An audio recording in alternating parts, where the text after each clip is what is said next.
Next जब आपके पास ट्राइक्लोरोमीथेन बन गया है, ठीक है, तो उसके बाद आपने क्या करना है, ट्राइक्लोरोमीथेन को दोबारा से लेना है, उसको अगेन हमने क्लोरीन के साथ रिएक्ट करवाना है इन द प्रेजेंस ऑफ सनलाइट। तो हमारे पास क्या बन जाएगा, टेट्रा क्लोरोमीथेन बन जाएगा। यानी कि जो कार्बन है और ये जो Cl है, इस Cl के साथ एक और Cl अटैच हो जाएगा और ये Cl3 से Cl4 हो जाएगा और इसके अंदर जो ये हाइड्रोजन है, ये हाइड्रोजन रिमूव होके एक Cl के साथ निकल जाएगा। तो यहाँ पे हमारे पास टेट्रा क्लोरोमीथेन बन जाएगा।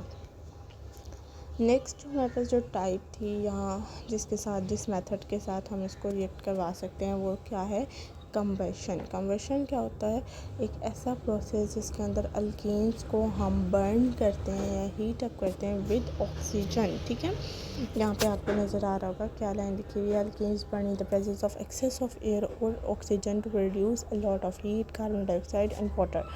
अच्छा, अब क्या होता है कि जब हम अल्केन्स को ऑक्सीजन के साथ रिएक्ट करवा रहे होते हैं तो हमारे पास तीन चीज़ें बनती है। एक हाइड्रोजन बनता है, हाइड्रोजन कह दूँ, वाटर बनता है, हीट बनती है, और सेकंड हमारे पास जो थर्ड चीज़ बनती है वो क्या बनती है, कार्बन डाइऑक्साइड बनती है।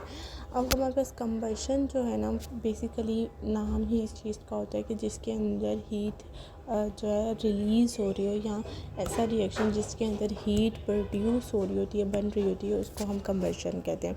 This reaction take place in the automobile combustion engines, domestic heaters and cooling appliances. ठीक है, इन सब चीज़ों में ये वाला रिएक्शंस हो रहे होते हैं। जो कूलिंग अप्लाइंसेस होती है, यहाँ पे हीटर्स होते हैं, डोमेस्टिक हीटर्स, या फिर इंजन्स होते हैं, उनके अंदर ये वाली चीज़, ये वाला रिएक्शन हो रहा होता है। इस रिएक्शन को हम लोग एक्सोथर्मिक रिएक्शन भी कहते हैं।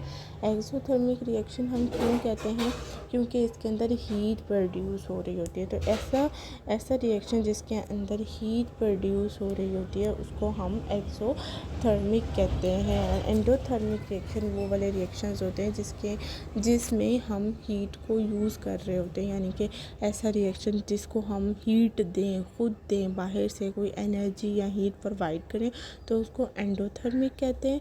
और ऐसा रिएक्शन जिसके बदले में, जिसके नतीजे में, जिसके प्रोडक्ट में हमें हीट मिल रही होती है, तो उसको हम एक्सोथर्मिक कहते हैं। अब जैसे कि यहाँ पे आपके पास एग्जांपल है, एग्जांपल देखें, CH4 है, उसको हमने ऑक्सीजन के साथ रिएक्ट करवाया, तो ये कार्बन ऑक्सीजन के साथ जाके अटैच हो गया, और ये जो हाइड्रोजन है वो इसमें से दो ऑक्सीजन है उसके साथ जाके अटैच हो जाता है।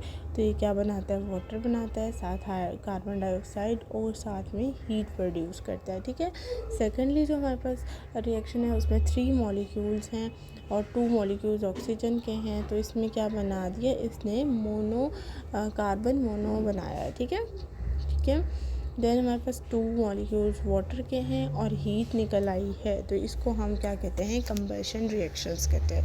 यूजेस क्या होते हैं मीथेन और इथेन की, ये बहुत ही ज़्यादा इम्पॉर्टेंट क्वेश्चन है for both point of view. Short question आता है कि मीथेन और इथेन के यूजेस क्या हैं, या फिर आपसे ये भी पूछा जाएगा कि अल्केन के यूजेस क्या हैं। तो अल्केन के यूजेस में भी आप ये लिख सकते हो। अच्छा जनाब, फर्स्ट यूज़ है natural gas that is chiefly methane is use as domestic fuels. Domestic fuel के लिए इसको यूज़ किया जाता है, यानी कि घर के फ्यूल्स के लिए, जैसे कि हमारे पास नेचुरल गैस हो गई जो हमारे चूल्हों वगैरह में चलती है, तो उनके लिए भी इसको यूज़ किया जाता है। Compressed natural gas is use as automobile fuel, जैसे कि हमारी जो गाड़ियां हैं, कार्स वगैरह, बसेस वगैरह जिस फ्यूल से चलती हैं, उसके लिए हमें CNG की ज़रूरत होती है। और CNG के अंदर भी क्या होता है, एल्केन्स प्रेजेंट होते हैं, यानी कि मीथेन प्रेजेंट होता है।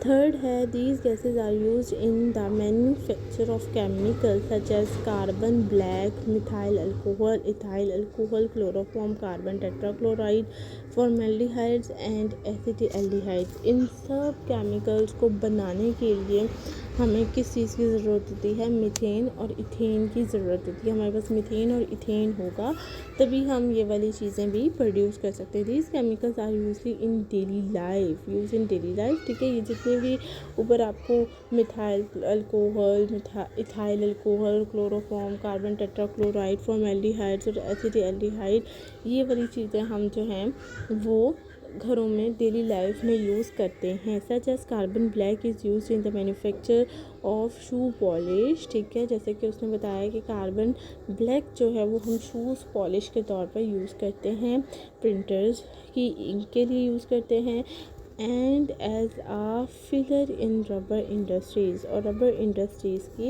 के अंदर जो फिलर्स के तौर पर यूज़ करते हैं हम इसको। ठीक है, क्लोरोफॉर्म कहाँ यूज़ करते हैं?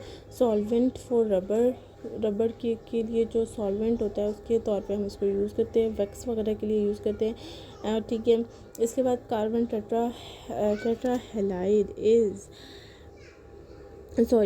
Tetrachloride is used as a industrial solvent and in dry cleaning के लिए भी इसको यूज़ किया जाता है, और इंडस्ट्रियल सॉल्वेंट के लिए भी इसको यूज़ किया जाता है। तो हमारा अल्केन का जो पार्ट है वो यहाँ पर एंड होता है और अल्कीन स्टार्ट होता है, जो कि हम कल से स्टार्ट करेंगे। और जो भी चीज़ आपको इसमें समझ नहीं आ रहा है, जो भी कन्फ्यूज़न है, आप मुझे कमेंट बॉक्स में पूछ सकते हैं। ठीक है, आज के लिए इतना ही। अपना ख्याल रखिएगा। अल्लाह हाफ़िज़।